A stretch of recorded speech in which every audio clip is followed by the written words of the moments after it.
here. Thanks for coming. We leading ourselves into a place of prayer by doing a study through Proverbs chapter 5. Well, through the book of Proverbs, and we're presently in Proverbs chapter 5. And yet last week we ended with verse 11 of Proverbs chapter 5. We're going to continue here with verse 12 of that chapter. And it says, this is what happens to you when you lose control of your mind, when you allow yourself to be bewitched, to be seduced, right? When you allow yourself to be hypnotized, when you allow your mind to be controlled by someone else other than yourself. This comes, when you don't give heed to the word of wisdom, when you don't give heed to correction, to instruction, and verse 12 says that, and say, how have I hated instruction, right? Rather, really, that was where we stopped last week, right? Verse 12. We're going to go on to verse 13 today. But verse 12 says, and say, how have I hated instruction, and my heart despised correction, right? When you hate instruction, when you despise correction, it leaves you at the mercy of other people's control or other things control, right? Verse 13 says, I have not obeyed the voice of my teachers. When when the student is ready, the teacher appears. When you don't have teachers in your life, then it's because you're not ready. When you set your mind right, when you love instruction, when you give it to correction, teachers will appear in your life to help you, right? What you're looking for is looking for you. If your life is set in such a way that you're looking for teachers, people that will increase you, people that will direct you, right? Then those people will come into your life. What you're looking for is looking for you.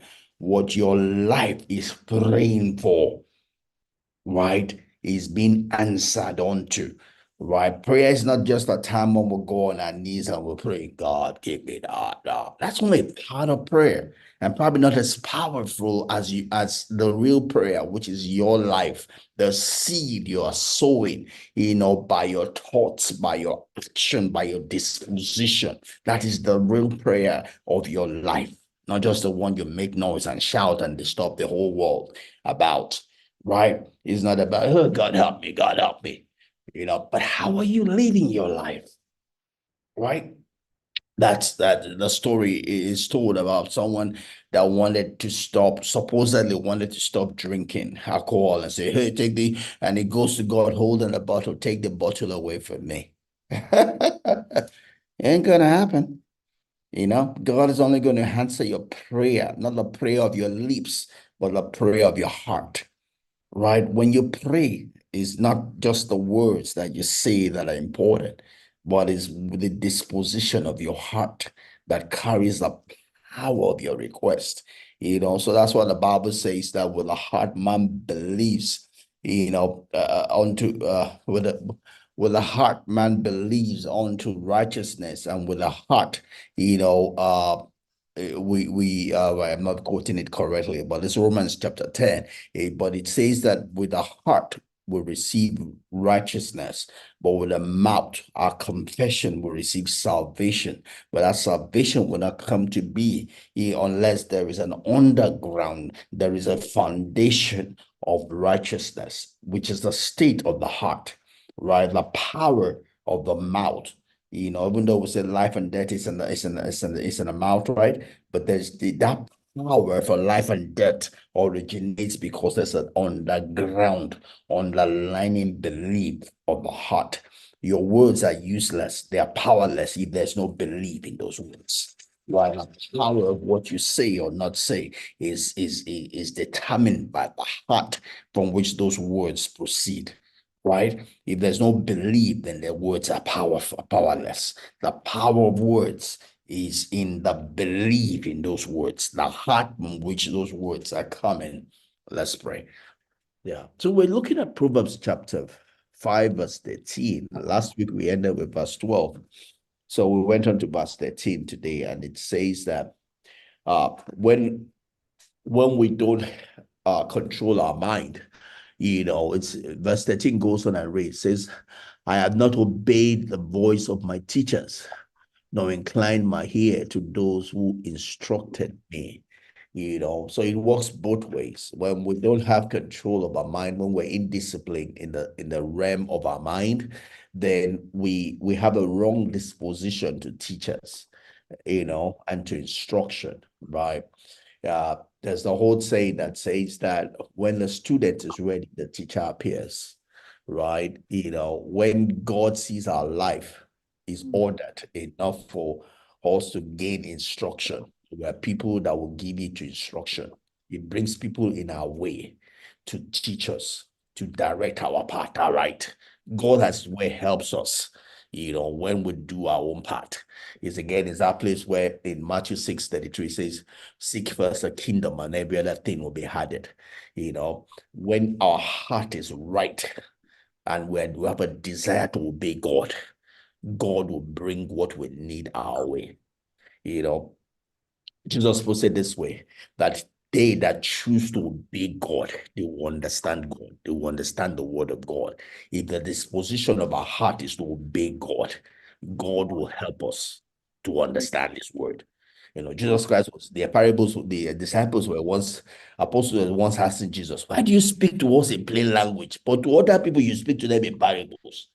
Jesus Christ says, it is given to you to understand the things of the kingdom. But for those people, it's not given to them to understand the kingdom, things of the kingdom.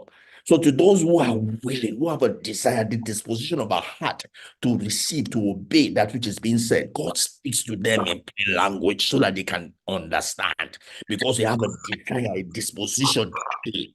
But when people are just looking for signs, God confuses them even more. Begin to talk to them in words, in ways they don't understand.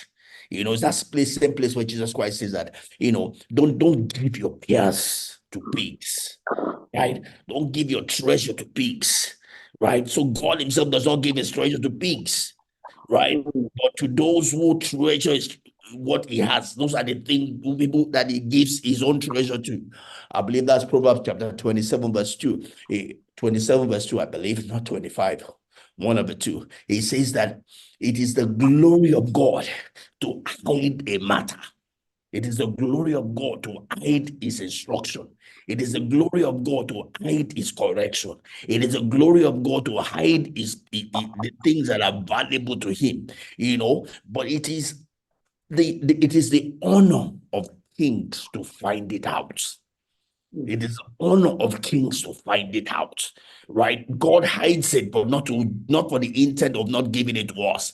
He hides it because it is valuable, it is treasurable. It's the same thing with gold, diamond. You don't find them on the surface. You find them in the depth of the ground. You have to dig to get them, right? And that because they are valuable, they are not things that people just step on and use anyhow. They are value, right? Means that they are eating. It's not just for mere people. It's not just for passers-by. It's for people that want it, that know the value. So they dig for it.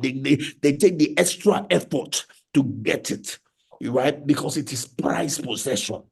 Right, the same way God does his own glory, his own things. We have to come with the right disposition for us to attain, for us to grab the treasure that is found in God. He wants to give it to us, but he doesn't want us to take it for granted.